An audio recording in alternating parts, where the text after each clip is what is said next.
If you're a human being, chances are one of your primary aims in life is to maximise your happiness. I did a quick search of Google Books before I came here, and I found an astounding 2.5 million books on the subject of happiness. When we're so interested in happiness and we do everything that we can in daily life to avoid things that make us feel sad, why is it that when it comes to music, we actually seem to enjoy feeling sad? I'll give you an example.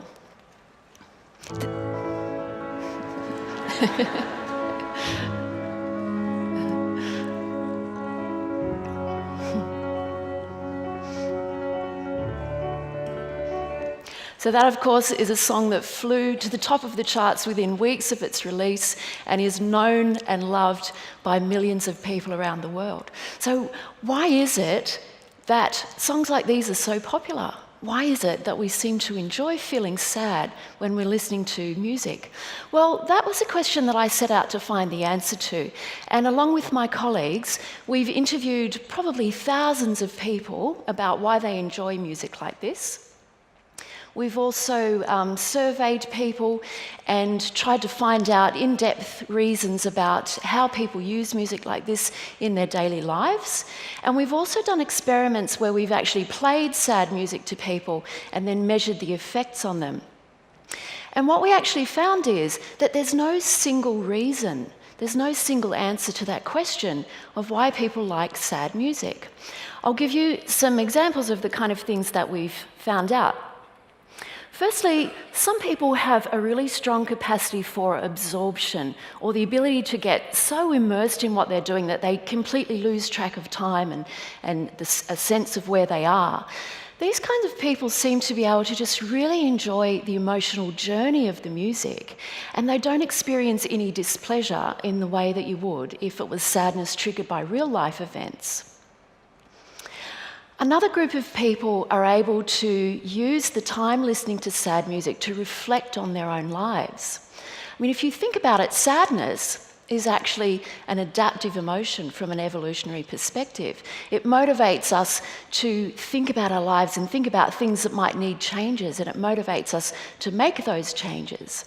So people who have strong capacities to reflection, the very reflective people, they seem to have the ability to actually use the time when they're listening to sad music to process emotions that they might be going through and to think about how they can address the problems that might be triggering sadness in them. Some of the additional psychological benefits they might get are catharsis, or being able to just get rid of all those pent-up emotions that are building up. And sometimes people are able to get a really nice feeling from the music that they're not alone in what they're experiencing, a nice feeling that there are other people out there who understand how they feel. So these are the types of psychological benefits that reflective people seem to be able to get from listening to sad music. But I said that sadness is an adaptive emotion, and like all adaptive systems, things can go wrong. Mood disorders like depression are an example of how systems break down. By its very definition, depression involves an impaired capacity to regulate one's own moods and emotions. So for people with tendencies to depression, often negative emotions are more easily triggered in them, so it only takes a fairly small thing to make them feel bad in comparison to other people, and then it's much more difficult for them often to break out of those bad feelings than it might be for somebody else. And this is all related to a tendency called rumination. And rumination is that thing that happens sometimes where your mind gets stuck in these cycles of negative thinking.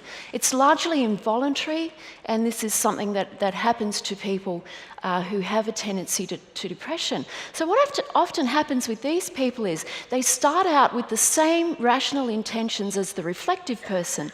They think, oh, if I listen to this piece of music, it's going to help me get all those emotions off my chest or really think through my problems. But instead of helping them to work through their emotions and come out the other side, it can actually just perpetuate those cycles of negative thinking. This is what happens when we do experiments with people.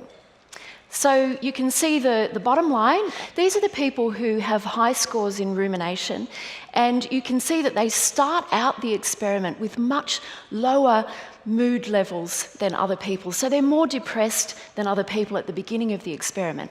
We then play them a piece of sad music, and their depression levels really increase. So their mood levels drop, and they're much more depressed. And for the people who are low ruminators, that happens also. They get a little bit sad, but that's probably just a minor blip in their day, and they recover from it quite quickly. But if you're already at these clinical levels of major depression, and then your mood goes even lower as a result of a piece of music, that can really be quite a dangerous situation. Now, of course, ethically, we can't do that to our participants and then leave them feeling like that. So we always ask them to listen to a piece of happy music at the end of the experiment. And what we found to our surprise is that their mood levels go right up. In fact, they're feeling much better after listening to a piece of music than they were when they arrived to do the experiment. So that tends to suggest that even though we might really feel like pulling out a piece of sad music when we're feeling a bit down, for some people, it's not always the best option. So what does all this tell us about why we listen to sad music? Well, basically, there's no single answer. We do it for a variety of reasons. Some people just enjoy being really immersed in the music, and there's no negative consequences. Other people are able to obtain some important psychological benefits from listening to music that really are good for them. For a minority of people, it may actually make them feel more depressed. So how can we use music effectively to improve our mood if we're feeling a bit down? Well, the good thing about music is it can help you to really feel your emotions, to really sit with what's going on inside you, and to think about maybe some strategies you could develop for coping better with what's going on, or some changes that you may need to make in your life. But ultimately, if you find that that process is going on for too long and that it's very difficult to break out of that process for you, it might be a suggestion that it's a good idea to obtain some professional help. And if you are in that situation, be a little bit careful about the kind of music that you listen to.